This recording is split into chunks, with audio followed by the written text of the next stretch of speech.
پۆلی زستانی پۆلی دوانزەی زانستی لە پەیمانگەی سلێمانی. سڵاو خوێندکاران، من مامۆستا هێمن عەلی پسپۆری بیرکاری لە پەیمانگەی سلێمانی بۆ ئەم زستانە خولێکی ناوازە و تایبەت ئامادەکراوە و دەوترێتەوانێ بە شێوەیەک هەموو پرۆگرامی بیرکاری زۆر بەوردی و بەدرشتی و باس دەکرێت و گروپەکانمان بە شێوەی تایبەت و هەموو ئەو تایبەتمەندیانی لە گروپی تایبەتە هەیە لەم خولە ناوازەیەشدا هەیە کە بابەتی بیرکاری بە تەواوەتی بە بێ کورتکردنەوە زۆر بەوردی باس دەکرێت و لە کۆتایی هەر بەشێکە تاقیکردنەوەی هاوشێوەی وزاری ئەنجام دەدرێت و پرسیاری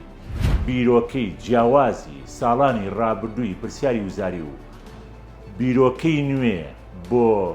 ئەم ساڵی خوێندن بۆ کە وزاری ئەگەری بەهێزی هەیە بێتەوانێت